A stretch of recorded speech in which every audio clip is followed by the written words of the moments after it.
अस्सलाम वालेकुम। सुबह कराची के साथ मैं हूं यास्मिन मिर्ज़ा। दोस्तों, हमें से बहुत सारे लोगों को ट्रैवलिंग करने का शौक़ होता है, लेकिन होता ये है कि बाज़ दफ़ा हम उसको अफोर्ड नहीं कर पाते और बाज़ दफ़ा इतने मसरूफ़ होते हैं कि हमारे पास इतना टाइम ही नहीं होता कि हम टाइम निकाल के जो है पाकिस्तान को ही कम अज़ कम जो है वो पूरा एक्सप्लोर कर सकें। हमारे शो में आज एक ऐसे गेस्ट हैं जो ना सिर्फ खुद पूरा पाकिस्तान घूम चुके हैं, बल्कि उसके साथ साथ वो हमें भी घुमा चुके हैं। मतलब ऐसा कैसे मुमकिन है? बिल्कुल ऐसा मुमकिन है क्योंकि वो अपना कैमरा साथ रखते हैं और उस कैमरे के ज़रिए वो हम जैसे नाजरीन को जो है वो पूरा पाकिस्तान दिखाते हैं। ऐसे ऐसे मनाजिर वो शूट कर चुके हुए हैं कि बाज़ दफ़ा देख के हैरत होती है। उनके जितने भी हम शूट्स देखें, उनकी जितनी वीडियोस देखें, हर दफ़ा देखकर जो है वो हैरत का एहसास होता है कि पाकिस्तान इतना खूबसूरत है। पूरा पाकिस्तान, गिलगित बल्तिस्तान और जितने शमाली इलाका जाते हैं, बलोचिस्तान है और भी बहुत से छुपे हुए इलाके हैं जो हमारी नज़रों में आज तक नहीं आए, वो तकरीबन सब जगहों पर जा चुके हैं और उसको जो है कैमरे के ज़रिए जो है वो स्क्रीन पर ला चुके हैं। आज हम उनसे बात करेंगे पाकिस्तान के बारे में और उनके किस तरह के जो हैं वो एक्सपीरियंस रहे हैं इस सारे ट्रैवल के दौरान। अभी भी वो करते रहते हैं, अभी भी उनका शो जो है वो चल रहा है और मज़ीद बहुत से मुकामात ऐसे हैं जिनको वो एक्सप्लोर करना चाह रहे हैं। इस पर हम सब बात करेंगे। हमारे साथ होगी मज़ेदार एवरीडे से बनी हुई चाय। जैसे कि आप जानते हैं कि एवरीडे की मिक्स चाय जो है वो बहुत ज़बरदस्त होती है और उसका रंग और उसकी खुशबू सबसे अलग होता है। तो हम यहाँ पर लाइव ज़ाहिर है चाय बनाएंगे और अपने मेहमान को भी पिलाएंगे। चलें हम अपने मेहमान से जो है वो आपका तारुफ कराते हैं।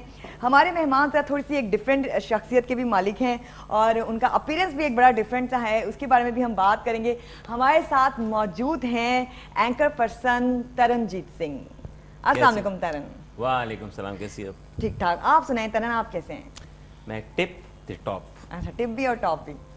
अच्छा तरन, माशाल्लाह आपने पूरा पाकिस्तान घुमाया। सबसे पहले तो मैं आपसे ये पूछूंगी, आपको पाकिस्तान का कौन सा इलाका सबसे अच्छा लगा है? प्लीज़ इसके ऊपर कोई पोलिटिकल बयान नहीं होना चाहिए, एक वो जिसके स्पेसिफिक आपने बताना है इलाका, आपको स्पेसिफिकली कौन सा अच्छा लगा है? स्कर्दू। स्कर्दू आपको सबसे अच्छा लगा? स्कर्दू की खूबसूरती, स्कर्दू का एटमॉस्फेयर, स्कर्दू के झीलें और सबसे बड़ा झीलें। हाँ हाँ, इतनी बड़ी बड़ी झीलें आपको मिलेगी वहाँ पे स्कर्दू में। झीलें कह रहे हैं कि झीलें कह रहे हैं? झील, दैट लेक्स। Lakes, okay. मैं सोच रही झीलें कह रहे हैं मतलब। हाँ नहीं, लड़की को चुड़ैल कहना मैंने छोड़ दिया है। अच्छा, जस्ट किडिंग अबाउट। मैं इससे परेशान हूँ कि झीलें, अच्छा झीलें लेक्स की बात कर रहे हैं आप? यस, एंड वहाँ के लोग बहुत अच्छे हैं यार। लोगों का अगर आप मिजाज देखो तो पूरे पाकिस्तान में एक डिफरेंट टच उनका नज़र आएगा। मोर लविंग, केयरिंग, अपने गेस्ट को ज़्यादा वेलकम करने वाले और कमर्शलिज्म से बहुत दूर है। मतलब उन इलाकों में जैसे आपने बात की कि पूरा पाकिस्तान घूमा, तो हर जगह होटल में भी रहे, खाने भी खाए हैं, लोगों से भी मिले, शॉपिंग भी की है, ड्राई फ्रूट भी ख़रीदा। लेकिन आपको गिलगित बल्तिस्तान और जीबी में स्पेशली आपको स्कर्दू ये मिलेगा बिल्कुल नॉन कमर्शियल, हर चीज़ के फिक्स रेट है। माना उनको पता चला आप कराची से आए तब भी आपको बादाम उसी रेट पे देंगे और लोकल बंदे को भी। होटल के फिक्स रेट है, बाहर बोर्ड लगे हुए कि इतने का, तो वेरी अफोर्डेबल रेंज। हमारे यहाँ जो एक नॉर्मल मसला ये रहा है कि जो टूरिस्ट पॉइंट्स है, पिकनिक पॉइंट्स हैं, किसी भी जगह चले जाए, मरी में बहुत शिकायतें आ रही, तो वहाँ पे होटल जो माफिया है या लोग हैं वो आपके सिचुएशन को देख के अपने रेट्स बढ़ाते रहते हैं। तो somehow if you normal family का अगर पैकेज है लेट्स से 50,000 में हमने 3 दिन 4 दिन गुजारने भी है, ट्रैवल सब कुछ, तो वो जब जाते हैं अनएक्सपेक्टेड उनका बढ़ जाता है। तो इसलिए लोग घरों में रिस्ट्रेन रहते, जाते नहीं, उनको नहीं कन्फर्म। लेकिन वाहिद गिलगित बल्तिस्तान है पूरा, उनजा, स्कर्दू, इस पूरे डिस्ट्रिक्ट में आपको, पूरे इस डिवीजन में आपको फिक्स रेट मिलेंगे। तो आप घर बैठे बजट आप बना के जाते हैं, उसी बजट में रहते हैं। घर अगर होटल का है उसके फिक्स रेट है, उसके अलावा गाड़ियों की फिक्स रेट है, ट्रैवलिंग की फिक्स रेट है, आपको जो जीप मिलेगी, कार मिलेगी, फिक्स रेट है। सो उसकी वजह से ना बड़ा आसान है लोगों को प्लान करना और वो लोग आपसे हाई चार्ज नहीं करते। दूसरा, कश्मीर में भी ये बेटरमेंट है। कश्मीर में जो टूरिज्म डिपार्टमेंट है उसने बहुत काम किया, उन्होंने रेगुलाइज किया हुआ है होटल्स को, तो उन्होंने उनके ऊपर रेट्स लगाए हैं। सो मेरे लिए जो अच्छा लगना है ना, वो नेचुरल ब्यूटी के साथ साथ लोगों का और दूसरों के लिए जो कंफर्ट है वो ज़्यादा इंपॉर्टेंट है। वो कंफर्ट जो है वहाँ के स्कर्दू और गिलगित बल्तिस्तान के लोगों ने बनाया है। वरना तो मालाकंड डिवीज़न जिसमें आपका कालाम, सवात, बाकी एरिया थे, बड़ा खूबसूरत है। कमराट वैली बड़ी खूबसूरत है, KPK का कागान नारान और ये एरिया बड़े खूबसूरत है। लेकिन जो आपने पूछा ना बड़ा टर्म था, तो उस बड़े टर्म का आंसर ये कि लैंड की ब्यूटी भी है, लोगों की खूबसूरती भी है और लोग जो आने वाले उनके लिए वेलकम बड़ा अच्छा है। सहूलियात के हिसाब से मतलब बेहतर है। यस, लोगों के लिए वेलकम बड़ा अच्छा है। बिल्कुल, यानी कि हमारे मतलब उन इलाकों को हम ये कह सकते हैं कि वो हमारे लिए मिसाल हैं। आप कह सकते हैं टूरिज्म के लिए, टूरिस्ट को मतलब मुश्किल नहीं हो सकती, बिल्कुल अट्रैक्शन है वहाँ पर जाने के लिए। जैसे अभी गवर्नमेंट ऑफ पाकिस्तान ने 2019 को ईयर ऑफ टूरिज्म डिक्लेयर किया, यानी ये ईयर ऑफ टूरिज्म है और वर्ल्ड वाइड एक वेव चली है कि आप काम कर रहे हो, आप अपने ऑफिस में आप अपना बिजनेस चला रहे हैं, ठीक है, that is a part of life, but at least you should spare 2 days a week और अल्टरनेट। अगर आप 2 days नहीं करते तो आप साल में 10, 20, 25 days निकले लें with in the range of your budget. आप कम से कम कुछ जगह नेचर को एक्सप्लोर करें, क्लोजर टू नेचर चले जाएं। तो पहले तो लोग कहते थे कि जी पाकिस्तान से यूरोप चले जाएं, स्विट्ज़रलैंड की बातें चलती थी, जिनके पास अफोर्डेबल था, जो नहीं था तो 5 साल प्लान करते थे। अब हमारे पास यंगस्टर आए हुए हैं, वो ये कहते हैं कि नहीं यार 5 साल बाद किसने देखा है, so let's explore the country. अब आपके 1-2 सालों से जब मैं ये ट्रैवल शो कर रहा हूँ, लोकल टूरिज्म 300% बढ़ चुकी है इन इलाकों में। 300 इज़ अ ह्यूज नंबर। जहाँ पे 20,000 लोग जा रहे थे वहाँ 80,000 लोग जा रहे हैं। तो इंफ्रास्ट्रक्चर भी बिल्ड हो रहा है, ये होटल हमारी भी बिल्ड रहे हैं। ये बलूचिस्तान, सिंध और बलूचिस्तान के साथ जो ये साहिली पट्टी है, कोस्टल और इसके रोड ऊपर भी बड़ा बन लोग- चुका हुआ है, इस पे भी बड़े अच्छे टूरिस्ट जो है पॉइंट्स बन चुके हुए हैं और लोग बड़ा जा रहे हैं इसके ऊपर। मुझे इसमें याद है ये एक- हिंगोल नेशनल पार्क जो है, मैं 2013 में गई थी, उस वक्त लोग ज़्यादा जानते नहीं थे इसको और जाना तो वो था ही नहीं किसी का, और अब तो हर कोई वहाँ पर जा भी रहा है और उसको जानता भी है। देखें ये जो वेव चली सोशल मीडिया आया, जो लोग जाते थे, ब्लॉगर ने वीडियो शेयर की।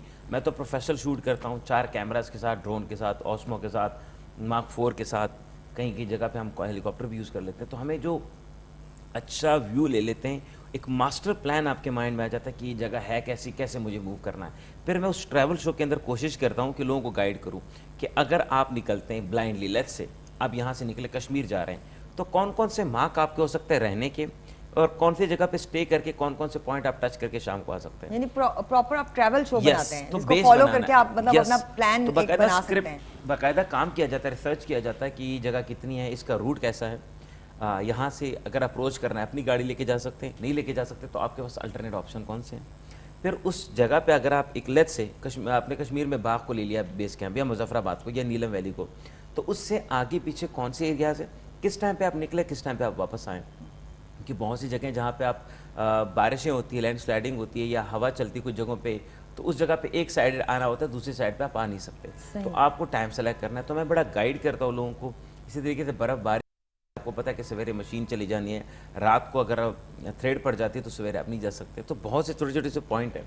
तो जब गाइड करते हैं ये एक बाकायदा प्लान के साथ कि एक जगह को बेस बनाएं, यहाँ से इन इलाकों में घूम के आ जाएं, ये ब्यूटी है, ये रेंज है, आपका होटल आपको इतने पैसों में मिलेगा, इतने पैसों में आपको गाड़ी मिल जाएगी। तो it easy for a someone sitting in back at home कि वो प्लान करे कि यार मेरे पास 25,000 अगर है, या मेरे पास 50,000 तो मैं कहाँ जा सकता हूँ। मतलब आपका मतलब अगर मैं वादी नीलम जाना चाहती हूँ तो मैं सर्च करूँ तरुण का वादी प्रोग्राम, नीलम का एपिसोड देखेंगे तो आपको वादी मिल नीलम जाएगा का सब कुछ मिल जाएगा कि जी आप इस्लामाबाद पहुंचे। मैं अपना पूरा टूर प्लान कर सकती हूँ आपका एपिसोड देख। यस, अगर सपोज करें वादी नीलम निकलते तो वादी नीलम की तरफ मैंने लेट्स से मैं निकला हूँ इस्लामाबाद से, तो इस्लामाबाद से वादी नीलम तक मैंने 2 एपिसोड किए। एक उस नीलम वैली की अपनी चार्म, एक उस रास्ते की चार्म। 2 चीज़ें होती हैं ट्रैवल में, एक होता है डेस्टिनेशन जो आपने हिट करना है, एक होता है जर्नी। जर्नी भी बहुत खूबसूरत होती है। लेट्स से आपका डेस्टिनेशन आपसे 24 आवर के डिस्टेंस पे है। आपने बात की ना कि Hingol national park, Hingol national park आपसे लेट्स से 12 आवर के डिस्टेंस पे है कराची से, तो 12 आवर आप गाड़ी में खामोशी से तो नहीं बैठेंगे। जो जर्नी इसको आप अभी इंजॉय करें। इस जर्नी में क्या क्या हो सकता है वो मैंने छोटे छोटे क्या हो सकते हैं। रोड के लेफ्ट राइट पे निकला हूँ, सर्च किया, कुछ चीज़ें देखी, कुछ लोकेशन ऐसे प्लान किए, कुछ ऐसे पिकनिक पॉइंट बता दें, क्योंकि जी कुछ नहीं है तो आप अपना पिकनिक बना लें, अपना म्यूज़िक लगा लें। तो जर्नी के साथ, पॉइंट के साथ जर्नी को एक्सप्लोर किया। तो मैंने इस्लामाबाद को फॉर एग्जांपल अगर मैं बेस लेता हूँ और आपने जाना है नीलम वैली और खेल अड़ंग के इलाका आपका आखिरी पॉइंट है, तो मैंने लिया कि मुजफ्फराबाद से आप जाएंगे, ये नीलम झेलम हाइड्रो प्रोजेक्ट से गुजरेंगे, फिर यहाँ ये झील आएगी, यहाँ पे ये मकाम आएगा, यहाँ पे ये खूबसूरती, यहाँ पे ये नदियाँ बिकती है, यहाँ पे ट्राउट फिशिंग की जगह है। वो जगह दिखा के तो आपका टूर प्लान बन जाता है कि आपको ईजी होता है कि आपको कोई गाइडर लेने की ज़रूरत नहीं, आप चाहें अपनी गाड़ी में चाहें, आपको पॉइंट्स पता होते हैं। और दिखा देता हूँ कि फ़लाँ झील है, उसके लिए यहाँ से रास्ता मुड़ता है, इस मेन रोड से आप डाइवर्जन लेंगे, इतने किलोमीटर अंदर जाके आपको वो मिलेगा। जैसे आप हिंगोल नेशनल पार्क आपने जिक्र किया, आप नेशनल हाईवे से 7 किलोमीटर राइट की तरफ अंदर चले जाएंगे तो हिंगोल दरिया को क्रॉस करके हिंगोल नेशनल पार्क और उसके अंदर आबादी, और एंड पॉइंट पे आपको मंदिर मिलेगा और वहाँ पे आपको मारखोर मिलेंगे। अच्छा, मार्कफोर मिलेंगे। अच्छा, यानी ये सब कुछ आपने सर्च किया हुआ था। आपको ये शौक कैसे हुआ ये सब कुछ करने का? बीइंग एन आर्टिस्ट काम तो करता हूँ, टीवी शोज करता हूँ, एंटरटेन करना, लेकिन ये तो बहुत मुश्किल काम है। Yes, this is one of a difficult task out से।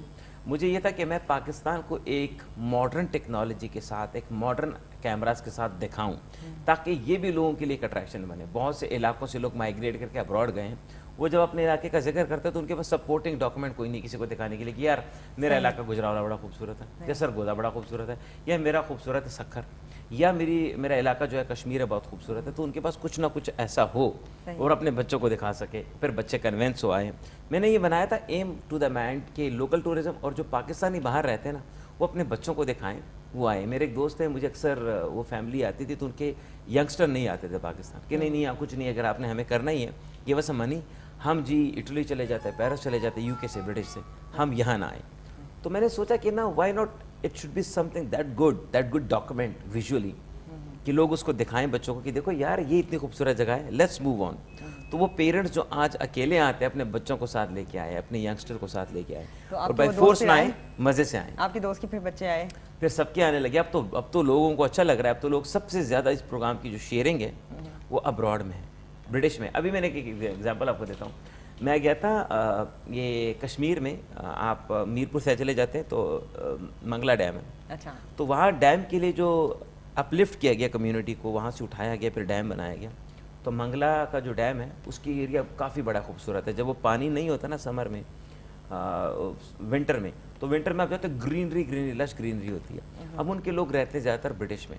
और जब मैंने वो प्रोग्राम शूट किया तो सबसे ज़्यादा वो एक एपिसोड 12 मिलियन में चला गया। सिर्फ वहाँ के लोग देख रहे थे कि यार हमारे बाप दादा मंगला से, यानी कश्मीर से मीरपुर से माइग्रेट करके, तो मीरपुर कैसे दिखता है, मीरपुर कैसा है। मीरपुर मैंने दिखाया, कश्मीर का ये जो मीरपुर है ये फ्लैट लैंड है। नेक्स्ट जनरेशन जो है वो देख रही थी, या दे love it. So in terms मैं दिखाना चाह रहा था पाकिस्तान को खूबसूरत, कि एक सिख दिखाए पाकिस्तान को खूबसूरत, और पाकिस्तान ऐसा दिखाए कि जिसमें पॉजिटिविटी हो, कल्चर दिखाएं वहाँ का, लोगों का प्यार मोहब्बत दिखाएं, लैंड की ब्यूटी दिखाएं, लोगों के लिविंग स्टैंडर्ड को दिखाएं, ताकि एक हारमोनी प्रोड्यूस हो और एक नॉलेज भी लोगों को हो जाए। जिस तरह आप बता रहे हैं कि आप गुजरांवाला या सक्खर या सरगोदा इस तरह के शहरों को भी दिखाते रहे हैं, तो वो तो बड़े हाई कल्चर्ड सिटीज़ हैं, उनका तो कल्चर बेसिकली ज़्यादा जो है वो इम्पॉर्टेंट है बजाय कि उनकी खूबसूरती। तो ज़्यादा आप उनके कल्चर को हाईलाइट करते हैं। देखिए, किसी भी जगह को एक्सप्लोर करने के 4 पॉइंट्स होते हैं नेचर के। अगर आप, एक होता है नेचुरल ब्यूटी। अब नेचुरल ब्यूटी में क्या आता है, माउंटेन्स, जंगल, वेदर, दरिया, समंदर, ये 4 चीज़ें आती है। और कुछ जनरल चीज़ों में क्या होता है, अगर आप एक्सप्लोर करते हैं किसी जगह का बिजनेस, रेवेन्यू, लोगों का लिविंग, या किसी के हिस्टोरिकल बिल्डिंग्स, तो जब हम फ्लैटर लैंड में आते हैं, ज़मीनी इलाकों में आते हैं, वहाँ पे आपको उन इलाकों में आबादी ज़्यादा मिलती है, वहाँ इंडस्ट्री मिलती है, छोटी बड़ी सनत है, जैसे कढ़ाई सड़ाई होगी, वुड पे काम करना हो गया, आपकी जो बर्तन बनते हैं, ये जो इसके ऊपर ये आपको डिज़ाइन नज़र आ रहे हैं हाथों से, तो ये छोटे इलाकों में ये है। उसके अलावा आपका फ्रूट्स है, ड्राई फ्रूट चीज़ें हैं, बड़े इलाकों में जाके आपका एक डिफरेंट एंगल निकलता है। बिल्कुल। चलें एक छोटी सी ब्रेक पे चलते हैं और तरुण से अपनी बातचीत का सिलसिला दोबारा जारी रखेंगे। मिलते हैं एक छोटी सी ब्रेक के बाद।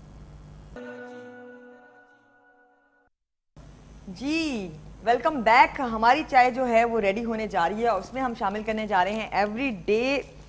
और आपको पता है एवरीडे बनाता है मिक्स चाय को बहुत मज़ेदार, उसका रंग और उसकी खुशबू एकदम हो जाती है ज़बरदस्त किस्म की। और तरुण, आपको चाय कैसी लगती है? आप चाय बना लेते हो? मुझे आपके बारे में पता चला कि आप आलू उबालते हो, छुरी मारते हो, तेजी से गुजर के तो आलू उबल के, नहीं तो नहीं। तो आलू क्या होता है? अंडा उबालते हो, अंडे को जमीन पे फोड़ते हो, अगर कच्चा निकला तो कोई बात नहीं, नहीं तो पक गया खा लेते हो। अच्छा, ये बातें आपको तो किसने चाय बताई? कैसे बना लेते हो? ये बातें आपको मेरे बारे में किसने बताई हैं? पहले तो ये बताएं। देख लो, आर्टिस्ट चाय मैं बनाती भी हूँ और पिलाती भी हूँ अपने मेहमानों को, और अभी आप भी पीने वाले हैं, ठीक है? चीनी डाली है? चीनी उधर आपके सामने पड़ी है, डाल लेना। ये नालायक बंदे की पता क्या निशानी क्या? होती है? सबसे बड़े नालायक बंदे, क्या? इंतहाई नालायक, महा नालायक जो होता है, उसकी नालायक निशानी होती है खाने में नमक नहीं डाला, कहता है हाथ पे जायका खुद डाल दो। और एक अनाड़ी बंदा जो चाय बनाता है, हमारे जितने भी बड़े शेफ हैं वो भी हाथ पे जायका ही कहते हैं। जो कमजोर बंदा चाय बनाता है वो ऐसे चाय बनाता है कि पति तो कोई भी डाल लेगा, दूध इतना अच्छा हो, अगर जैसे देखिए एवरीडे का है तो चाय खुद बहुत अच्छी बन जाएगी। अब जो कमाल होता है बैलेंस करने का शुगर का, वो कहता है खुद डाल दो। तो बहुत से लोग जो है वो फीकी चाय पीते हैं, और आप जैसे स्मार्ट बंदा जो डाइट कॉन्शियस होता है वो तो यकीनन जो है वो चीनी को इस्तेमाल करने में बहुत केयर करता होगा। हो सकता है आप चीनी बहुत कम, या हो सकता है बिल्कुल ना पीते हो। आप पीते हैं वैसे चीनी? खुद गिनती के 6 चावल के दाने खा के डाइट करती हो, हमें कहती जी डाइट कॉन्शियस लोग। मैंने कोई कभी डाइट के मामले में कोई इतनी ज्यादा मैं कॉन्शियस नहीं आपके चाय डालने का अंदाज मैंने सीख लिया, मुझसे नहीं डलती। ऐसा नहीं डलती ना, आधा कप बाहर आधा अंदर। अब देख लिया, मान के ना कि मैं डाल सकती हूँ चाय। ऐसा करो आप ना 2 कपों में डाल दो, 1 चिमिठा कट, 1 चिमिठा अन्नेवा। जो अन्नेवा मीठा है वो आप पी लो ताकि आपकी एनर्जी आ जाए, जो कम है वो हम गुजारा कर लेते हैं। नहीं, इतना अन्नेवा मीठा मुझे चाहिए नहीं है। हाँ, इतने शर्मीले तरीके से आ रही है जैसे टीवी शो जैसे नहीं मेरा कर कोई रही, रिश्ता देखने कोई आया हो। रिश्ता लेके आया हो। वैसे ये मेरे दिमाग में क्यों नहीं आइडिया आया? हैं? चले तरुण, मैं डाल के दूंगी, आप डाल लेंगे। हाय हाय हाय, अब वो नहीं, अब इसके देखो, उसमें ढक्कन एक में चीज- हाथ रखो ढक्कन ये में। कह रहा था मैं आपको, ये कहने लगा था कि ये आपने मिस कर दिया, क्या वरना miss कर- पूरा वो जो रिश्ते के लिए एम्बियंस आपने सजा लिया था, चाय बना के हाँ, लेके चाय आए, में हवा में slow, चाय slow, डालनी slow। भी। वैसे हाँ, बड़ा मुश्किल इत्ते काम है, आके- वैसे मैंने शुक्र है नहीं इस तरह का काम किया। इत्ते आके इंप्रेशन खराब करता। लेकिन वैसे ही बड़ा मुश्किल काम है लड़कियों के लिए, बेचारियों के ओए, लिए। ओए, एक तो चाय लेकर आए, चलो चाय ला कर दे दी, बस अब बाद में इसको सर्व भी करें, सर्व करना बड़ा नहीं, मुश्किल काम है। देखो इसकी रिहर्सल करती है वो, दो सहेलियां बुलाती है, आओ तुम भी आओ, तुम भी आओ, बैठो, वो ले आती है, ले जाती है, कम से कम कट्टो कट, झूठ ना बोलूं तो 3 दिन प्रैक्टिस होती है, उसके बाद चौथे दिन रिश्ते आपको आने कितने का वाले। ऐसे होता है? हाँ, मेरे को पता है, पता मेरी नहीं, इवेंट हाँ, कंपनी में शोज करता हूँ, वेडिंग इवेंट बहुत मिलते हैं, तो जिनको कहते तो हैं मतलब आपकी इवेंट कंपनी में अब ये भी एक नई चीज शामिल हो चुकी है कि नहीं, लड़कियों हम को प्रैक्टिस कराई कोरियोग्राफर, जाती हाँ है। यस, कोरियोग्राफर दे देते हैं जिसने डांस प्रैक्टिस कर रही हो, शादी के लिए वो डांस भी होता है। प्रैक्टिस अलग चीज लेकिन है, ये वाली भी है। रिश्ता कराते हुए चाय लेके जाना, ये तो ये इसकी ओहो, प्रैक्टिस, यही ये तो कोई नई नोट चीज करने नहीं। वाला है। हाँ। चाय अच्छी प्रेजेंट हुई तो लोग सोचते कुछ और है, नहीं प्रेजेंट हुई तो कुछ और सोचते हैं। नहीं, देखिए लड़की- आपकी चाय बनाने से मैंने पता कर लिया। वैसे मेरा ख्याल है ये बड़ा पुराना स्टाइल था कि चाय जो है वो पेश की जाती थी और उसके दौरान लड़की की हरकतों, क्या सकनात कहते हैं ना, उनको देखा जाता था और फिर फैसला किया जाता था। अब वैसे काफ़ी चेंज हो चुका हुआ है हमारा कल्चर, स्पेशली बड़े शहरों में। मैं तो कहता हूँ बाहर से ऑर्डर करके लगा के रखवा दे। अच्छा, अब मुझे ये बताएं, आपको क्रिकेट का थोड़ा सा नॉलेज, आपने बड़े सवाल अच्छा, कर आपने लिए। PSL हाँ, मैं पिछले दिनों चूंकि भुगताया PSL से है। निकल आया हूँ ना। टीवी पे या तो PSL नजर आ रहा था या तरुण नजर आ रहे थे, बस दो ही चीजें तो नजर आ रही थी उन देखो दिनों। हमने रौनक लगाने दी, PSL में रौनक लगाई और लोगों को हंसाया, एंटरटेन किया, यूएई में बहुत किया, दुबई में बहुत किया, शारजा में लोगों को अच्छा लगा। वैसे भी ये सेकंड बड़ा ब्रांड बन चुका है क्रिकेट का। क्रिकेट से लगाव तो था, पहले खेलता था, ज़रा कमज़ोर सा क्रिकेटर था, मैंने कहा क्रिकेटर बन नहीं सकता, इसलिए मैंने छोड़ के इस साइड पे आ गया। बट शाना था तो इसलिए क्रिकेट को कभी कहीं कंटिन्यू करता हूँ। मैं थोड़ा सा क्रिकेट का आपका नॉलेज चेक करता नहीं, हूँ। आपको किसने कहा है? नहीं। नहीं, ये मेरा शो है तरुण। घर बुलाया मेहमान, किसी मेजबान से सवाल नहीं पूछ सकता। मतलब किसकी इजाजत है आपका क्रिकेट का टेस्ट लेता हूँ, मतलब क्यों? आप ताली जो स्टेडियम में बजाते थे, किस बात पे बजाते थे, पता तो चले। मैं स्टेडियम में ताली बजाती नहीं थी क्योंकि मैं स्टेडियम में गई नहीं एक दफा भी। नहीं, जब टीवी पे बैठ के ताली बजाते हो कैसे बजाते हो ताली? मैं तो बस फाइनल जो था उसमें थोड़ी एक्साइटेड हुई हुई थी, अदरवाइज तो मुझे पता भी नहीं नहीं होता तो था। आपको ताली का ख्याल कहाँ से आता है? जब टीवी से शोर की आवाज आती है आप ताली बजा लेते हो साथ? नहीं, बस मतलब आपकी फेवरेट टीम का खिलाड़ी आउट भी हो जाए तब भी आप ताली आप बजाते बताएं, हो? आप किस में तालियां बजाते थे? आपके चले फाइनल से चौके पहले पे, तक, फाइनल छक्के से पे। पहले तक आप किसको सपोर्ट कर रहे थे? फाइनल से पहले तक वेल पिछले साल तो मैं जलमी के साथ था एज ब्रांड फेस, सो मैं जलमी को सपोर्ट कर रहा था। इस बार चूंकि ये आप चीनी मैं डालने दीजिए, हमें इंडिपेंडेंट था तो सारी टीमों के साथ था। चूंकि मैं ग्राउंड की एक्टिविटीज यूएई में होस्ट करता रहा, एक्टिविटीज कराता रहा, तो मैं तो इंडिपेंडेंट था। लेकिन मेरी हमदर्दी जो थी, अभी भी ऑन कैमरा कह रहा हूँ, मेरी हमदर्दी जो है मुल्तान के साथ थी और कोयटा ग्लैडिएटर के साथ। मुल्तान आउट हुआ तो मैंने कहा मेरी हमदर्दी टीम है। क्यों? मतलब हमदर्दी तो काफी वो हमदर्दी इसलिए कहता हूँ कि इसलिए मैं कहूँगा थोड़ा सा कि कोयटा ग्लैडिएटर ने हमेशा फाइनल तक क्वालिफाई किया, उनके फॉरेनर प्लेयर नहीं आते थे। इस बार उनके फॉरेनर प्लेयर आ गए, तो जब प्लेयर आ गए फिर हमारी सिंपति नहीं, फिर हमारी फेवरेट टीम बन गई और फिर जब उन्होंने जीता तो फिर पूरा मतलब वो हिस्सा पूरा कर deserve दिया। करते थे। और मुल्तान इसलिए है कि साउथ पंजाब के लोगों को अपनी आइडेंटिटी मिली, एक टीम से खुद को रिलेट करते हैं। ये मैंने देखा, उनके जो ऑनर हैं अली तरीन अच्छे दोस्त भी है, उन्होंने लोगों के अंदर बड़ा एक मोबिलाइज किया, लोग बड़ा प्यार करते हैं उस टीम को, तो अपने आइडेंटिटी उससे रिफ्लेक्ट करते हैं। तो जब वो आइडेंटिटी रिफ्लेक्ट करते हैं तो I think for them the cricket is cricket, but for more of them ये उनकी आइडेंटिटी है। तो इसलिए ये दो टीमें मेरी फेवरेट थी। कोयटा ने सफ़र भी बहुत किया बलूचिस्तान ने वॉर अगेंस्ट टेरर में, लेकिन उनको खुशी का मौका मिलना चाहिए था। तो 2-3 बार फाइनल खेले, इस बार उनके फॉरनर प्लेयर आए, उन्होंने फिर चक दे, पंजाबी क्या कहते हैं, चक दे फट्टे करता। फिर मैं अच्छा लगा। नहीं, अब नॉलेज के ऊपर आते हैं। गल इदा नहीं मुकनी, गल इदा नहीं वैसे मुकनी। क्रिकेट अब के मुझे बारे में बताओ, क्यों- मैंने मतलब कोई और भी चलो topic हो सवाल सकता है। पूछता हूँ, अच्छा। आसान करता हूँ, नहीं हाँ, आता। चलो। विकेट के सामने बैट्समैन खड़ा है और ये बैट घुमाया, बैट से पहले पैड पे यानी पैर पे बॉल लगा, तो आउट क्यों देते हैं? LBW उसका मतलब क्या होता है? LBW तो LBW का मतलब होता है LBW। Leg before wicket. हाँ चलो, लेग लेकिन before क्यों wicket। देते हैं? क्योंकि लेग बिफोर विकेट होती है ना, विकेट से आगे आगे होती है लेग। मैंने इसके बारे में एक लाइन है, बॉल जो बैट पे आए अपना धर्म निभाए, विकेट जो लागे गेंद पे काहे को टांग अड़ाए। वाह वाह वाह, क्या बात है, समझ नहीं आई, वैसे दोबारा बोलना। बॉल जो बैट पे आए अपना धर्म निभाए, विकेट जो लागे गेंद पे काहे को टांग अड़ाए। विकेट जो लगेंगे हाँ, तो विकेट जब लग रही थी क्यों टांग अड़ाई, तो टांग अड़ाने का आउट देते हैं। अच्छा, जब बॉल बाउंड्री से पहले गिरे, ठप्पा खा के अंदर आ जाए, वो क्या होता है? बाउंड्री से पहले गिरे और ठप्पा खा के अंदर आ जाए। बाउंड्री से पहले चौका। चौका। और जो बाउंड्री से बाहर बॉल गिरे वो क्या होता है? छक्का। Very good, good knowledge. वाह वाह वाह वाह, इतनी क्रिकेट की नॉलेज है, क्या बात है, क्या बात है। आपने कभी क्रिकेट ट्रायल क्यों नहीं दिया? फास्ट बॉलर बन जाती। क्या बात है, क्या मजे के सवाल किए आपने। मैं तो खुद अपने आप को बहुत क्रिकेट की एक्सपर्ट समझ रही हूँ। मैं सोच रही हूँ कि मैं कोई स्पोर्ट्स शो जो है वो ज्वाइन कर लूँ, और जिस तरह हमारे बड़े बड़े स्टार्स बैठे होते हैं ऐसे मैं भी किसी टांग पे टांग रख के बैठी हूँ। वैसे मैंने वो, जैसा कि आपको पता है मेमोरीज शेयर होती है फेसबुक के ऊपर 3 साल 2 साल पहले की, तो पीएसएल। हाँ, वो क्या फर्क पड़ता है, 5 साल पहले भी ऐसे दिखते थे, अभी भी ऐसे दिखते हैं। अल्लाह का शुक्र है। हाँ, तो वो 3 साल पहले की मेरी मेमोरी शेयर हुई। उसका तो पीएसएल जाहिर है इसी सीजन में हो रहा था, और उसमें मैं पीएसएल की वो जर्सी जो है वो पहनी हुई है। कौन सी टीम की? ग्रीन ही पहनी हुई है। कौन सी टीम की? ग्रीन तो ग्रीन लाहौर पता नहीं क्यों पहनी ग्रीन है। लाहौर कलंदर है, ग्रीन लाहौर कलंदर है। पता नहीं, वो जब मुझे चैनल वालों ने दी थी और मैंने वो ग्रीन पहनी हुई है, और वो मेरे ख्याल में मेरे पास अभी भी पड़ी होगी।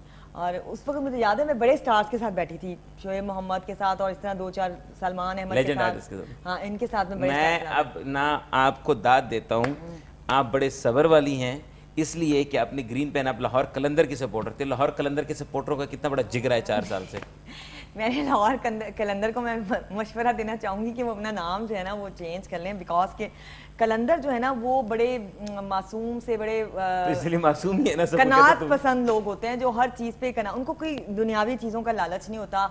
वो जो है वो हर चीज़ पे कनात करना जो है वो पसंद करते हैं। जब लालच ही नहीं होता, जब किसी चीज की वो ही नहीं होती, कहते हैं नहीं, अंदर लालच है, भी नहीं होता, ख्वाहिश भी नहीं होती। देखो फवाद राना को, आतिफ राना को, सबको मैं जानता हूँ अच्छी तरह, अंदरों विन करना चाहते हैं। जानते हैं आप ये बताएं। अब वो जो है ना, लाहौर कलंदर का नाम उन्होंने कलंदर रखा है दादा दरबार की वजह से, लेकिन वो इमेज इंदा पै गया। पंजाबी में कहते थे कलंदर के अंदर तू लंघ जा साड़ी खैर है, मतलब तुम लोग जीत जाओ, कोई नहीं, खुश हो जाओ हमारी। वही हो रहा है, तो आप कलंदर चेंज करें, देखेंगे लाहौर जो है वो ना सिर्फ भागेगा बल्कि दौड़ेगा। हाँ, तो एक दफा जो है वो आप चेंज करके देखिए, लाहौर का कोई और नाम। Point to be noted. और लड़की ने कहा है जिसको क्रिकेट की इतनी नॉलेज है कि छक्का चौका कौन सा होता है, ये भी बड़ी बात है, ये भी बड़ी बात है। हाँ, बिल्कुल सही बात है। अच्छा, आपने ये नहीं बताया हेलमेट क्यों पहनते हैं क्रिकेट वाले? तो मोटरसाइकिल वाले पहनते हैं। चलो, हेलमेट क्यों पहनते हैं? हेलमेट सेफ्टी के लिए होता है, और ज़ाहिर क्रिकेट में भी सेफ्टी की तो सेफ्टी के लिए अगर है तो बाजू, फिर है टांग भी है, चेस्ट भी। बॉल जो है वो कितनी स्पीड के साथ आती है, वो कहीं पे भी लग सकती है और आपको कुछ भी टूट सकता है कहीं भी। बॉल रुई की बनी होती है, वो पता है? हाँ, क्या रुई की बनी होती है, रुई की बनी होती है, चाहे रुई भी हो,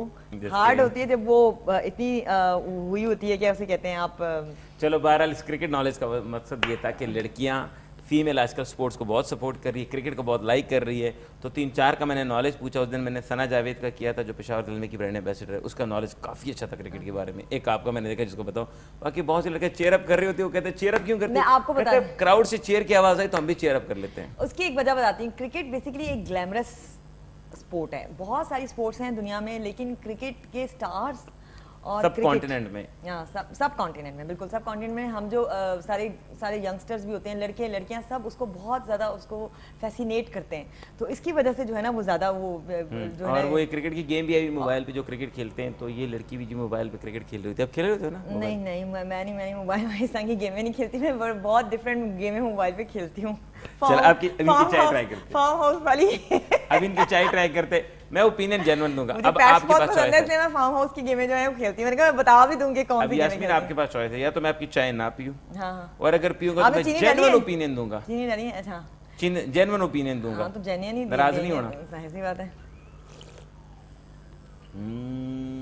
पत्ती ठोक के डाली आपने, सही है। ट्रैक्टर, यार देखो, मैं ट्रैवल शो करता हूँ, मैं ट्रक नहीं चलाता। चाय जो है ना वो हमेशा स्ट्रॉन्ग अच्छी लगती है, लेकिन मेरी एक बात सुने, आपके ट्रैवल शो के अंदर जो आप जीप यूज करते हैं उस पर ट्रक काट हुआ, वो ट्रक का बच्चा है। हाँ, तो बस फिर पत्ती भी ऐसी चाहिए। ये जीप आपने कैसे ली? उसको ट्रक काट पे पेंट किया। मैं कहता ट्रक ने बच्चा दिया है, तो मान लिया मैं ट्रक काट की गाड़ी चलाता, पर तेनू किने दसिया मैं ट्रैक्टर होनी जाएगी? तो चाय जो है वो स्ट्रॉन्ग ही अच्छी लगती है, फीकी चाय नहीं अच्छी लगती, चाय स्ट्रॉन्ग ही अच्छी लगती है। जस्ट किडिंग, चाय अच्छी बनी है, मिल्क का टेस्ट अच्छा है, स्ट्रॉन्ग बनाई है आपने, बिल्कुल। और एवरीडे की मिक्स चाय जो है वो बड़ी डिफरेंट होती है। जब भी यकीन करना है कि चाय तूने बनाई है, कोई लेके आया था रखी हुई? नहीं, मैं सामने खड़े होकर बनाई है, फिर भी यकीन नहीं आ रहा, हद होगी। जाए यार, आपकी बात, आपके घर वाले यकीन नहीं करते, मैं क्यों करूं? अब किसने कहा है? ये तनु बिल्कुल फजूल बातें कर रहे हैं, ऐसा कुछ भी नहीं है। घर वाले नहीं यकीन करते हैं, ऐसा कुछ भी नहीं है। मेरी बात पे बिल्कुल मेरे नाज़रीन जो हैं वो यकीन करते हैं, और सब लोग घर वाले इस बात पे यकीन करते हैं। जब बाहर जाती है, कहते हैं हाँ बेटा खाना खाया, कहते हैं हाँ खा लिया, कहते हैं ठीक है, वरना कोई बात नहीं, वरना कोई बात नहीं। वो क्या मतलब क्या कहूँगा मैं तनु को? अच्छा, अब ये बताएं मॉर्निंग में उठना कितना मुश्किल काम है? बहुत ज्यादा मुश्किल काम है, और मुझे पता है तो आपके लिए भी बहुत मुश्किल काम है। मेरे लिए तो ऐसा है जैसे ऊंट को रिक्शे में बिठाना। अच्छा, ये मिसाल आपने किन किन जगहों पे फिट करनी है मुझे बताएं। जो भी कोई इम्पॉसिबल काम तरुण को बताना होता है ना, तो उसके लिए हमेशा यही मिसाल कहीं ना कहीं फिट करते हैं। और अब भी इनको ज़्यादा। पार्किंग नहीं मिल रही थी तो उसके लिए भी ये ना मुझे यही मिसाल दे रहे थे, हाँ, है ना? याद आ गया। कभी आपने वैसे ऊंट को अच्छा, रिक्शे में अच्छा, बिठाने की कोशिश आपको की मैं है, वो- इसलिए आपको पता है? यार ऊंट की वैसे सवारी मेरा ट्रैवल शो ख्याल है- मैंने बहुत की है। क्या? ट्रैवल शो में ये साहिलों पे मतलब माउंटेन में जाके अब उससे एक्सपीरियंस याद आया। वहाँ बड़े बड़े, एक मैं गया था देवसाई, दुनिया का 8वां अजूबा है, 700 मैदान है, पहाड़ों के ऊपर पहाड़ मिल जाते हैं, उसके ऊपर एक प्लेन बन जाता है, वहाँ पे रिच होती है, बर्फानी रिच निकलते हैं रिच? वहाँ। हाँ जी। उसके अलावा वहाँ ऑक्सीजन की बड़ी कमी है, पानी वहाँ वो बहता है, बर्फानी इलाका है? बर्फानी इलाका, ऊपर तकरीबन साल के 8 महीने तो ऐसी बर्फ़ होती है कि उसके ऊपर से जहाज़ भी नहीं गुजर सकता। और वो बहुत हाइट पे है, देवसाई दुनिया का 8वां अजूबा है, और अजूबा इसको कहते हैं क्योंकि पहाड़ों के ऊपर फिर मैदान बने हुए हैं, उसके ऊपर चूँकि ग्रीनरी सिर्फ छोटी घास है, ऑक्सीजन की भी कमी है, और वहाँ इतना बड़ा बड़ा मच्छर होता है। तो मैं वहाँ शूट कर रहा था, तो वहाँ पे ज़ाहिर बात है सिग्नल नहीं है। मतलब इतनी कोई- सर्दी में मच्छर कैसे था? जुलाई अगस्त में जुलाई अगस्त के दिन के वो निकल आता है, तो उनका जो मच्छर है वो सर्दी से नहीं डरता। देखो ये वो मच्छर पता वाली नहीं बात जैकेट मुझे- पहन के उन्हें क्या होता है, डोंट नो। अच्छा, मैं अगली बारी तरुण- पकड़ के लाऊंगा मच्छर तरुण, आपके मच्छर लिए। वाली बात मुझे बड़ी इंटरेस्टिंग लग रही है, लेकिन हम इस पे जो है ना वो एक छोटी सी ब्रेक के बाद बात करते हैं।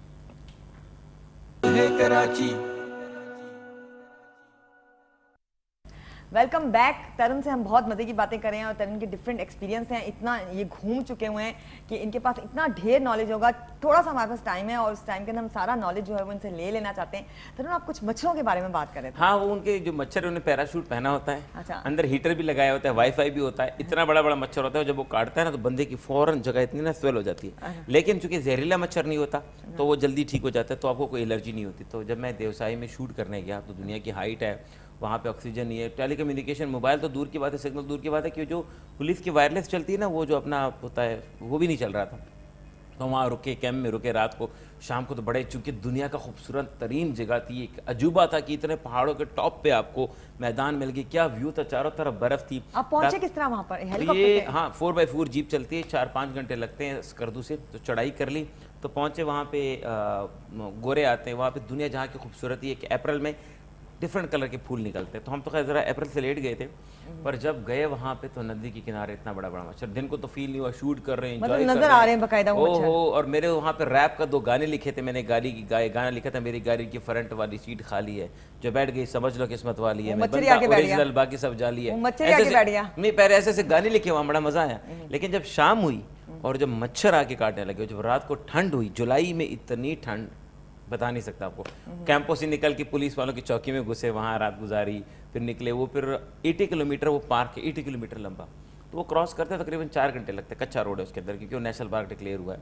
तो 3-4 घंटे जो उसके अंदर घुसे हैं ना, आप खाना खाओ, इतने बड़े बड़े मच्छर आपके इर्द गिर्द घूम रहे हो। अब मैं वो मच्छर अगली बार पकड़ के लाऊंगा, आपको दिखाऊंगा इसने पैराशूट पहना है, ठंड में क्यों उसको ठंड नहीं लगती। So that was a wonderful experience. वैसे वाकई हैरत की बात है कि मतलब तरुण को सर्दी लग रही थी, वहां पर मच्छर को नहीं लग रही थी। वो मच्छर डिफरेंट था ना, वो मच्छर कोई और था। वो बर्फानी रीछ और बर्फानी शेर और बर्फानी पता नहीं क्या क्या लूमड़ी वाला तो हमने सुना है, बर्फानी मच्छर मैंने पहली बार सुना है उस यार। इलाकों के जो मच्छर है उसको नहीं यार, ये वैसे अगली बार इलाके ना, बर्फानी मच्छर, और ये तरुण ने जो है इसको ये अंगूठी दिखाना। डिस्कवर किया है। हाँ? अंगूठी दिखाना, हाँ, देखो। जब वो काटेगा ये ना, इतना बड़ा बॉल बनेगा इधर ही। आज हम अपने शो के अंदर ये एक चीज बता रहे हैं कि तरुण ने डिस्कवर किया है बर्फानी मच्छर। ठीक है? यस, बर्फानी इलाकों का मच्छर।